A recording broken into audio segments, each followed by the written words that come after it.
So now we're going to read this book called The Mold Test. And the focus of this book is closed exceptions.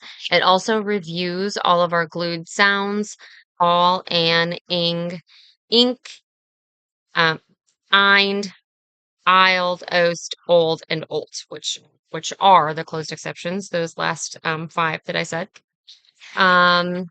Okay, so let's go ahead and open it up to this page. I'll read the targeted skill words, the high frequency words, or we call them trick words usually, and the untaught concepts, so things we may not have learned yet. And I'm going to read them from left to right because that's how we read, starting at the top. So here we go. Bold, bolt, child, cold, find, gold, host, mold, most, wild. Trick words, done, pretty. Untaught concepts, asked, closer, dark, different, dropper, dry, experiment, inspected, interests, learn, materials, know, predict, school. Okay, so if you haven't already, please grab your book, The Mold Test, and read it along with me. Here we go. Mrs. Gold was the host of a club called Whiz Kids at the Wild Gulf School. The club was made up of kids with different interests and skills. They were not all in the same class, but they all did like to have fun and learn. What kind of stuff are they working on?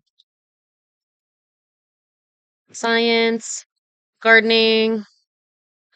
Looks cool. When classes were done for the day, the Whiz Kids went to try a fun experiment. Mrs. Gold put it up on the wall in a pretty bold font. It says, "The mold test. Which bun will have the most mold?" The task was called, I'm going to say it again, the mold test. Which bun will have the most mold? They went to their desks to skim the list of steps. Materials: 6 buns, 1 pen, 6 plastic bags, 1 dropper, 1 cup of water, 6 stick-on notes.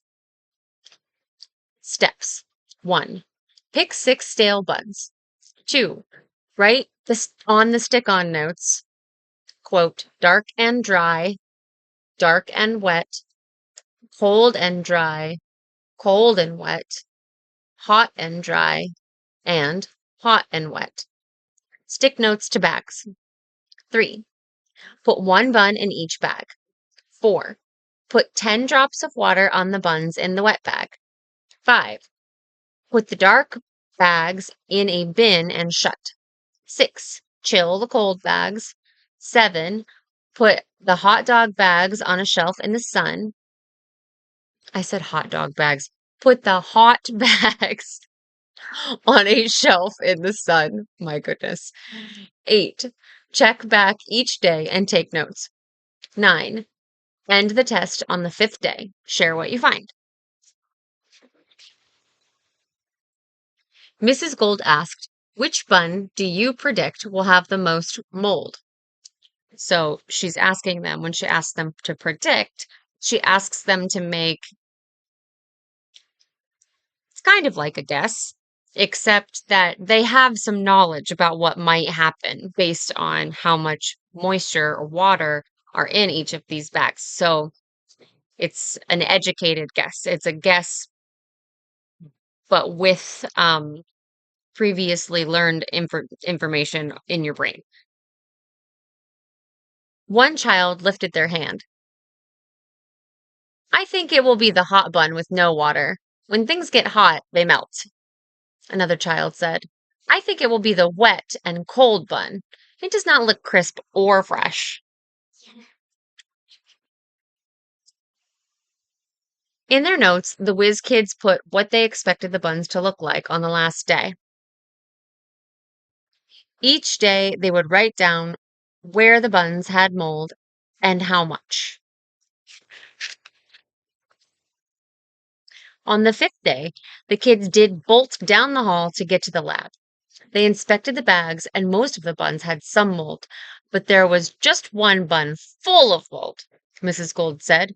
Well, where did we find the bun with the most mold? The whiz kids were all smiles, and one child held up the wet bag from the bin. Who would like to take a closer look? Mrs. Gold asked the club with a grin. You want to get up close and personal with a moldy bun? Not me. Okay, so describe what their science experiment was. What was the experiment that the whiz kids conducted? Um, and why was it important to check the buns every day and write down what they saw every time? And I already talked about this, but what does it mean to make a prediction? What's that mean? All right, go discuss it with somebody in your house and let me know what you talk about. All right, I will see you for the next book. Bye.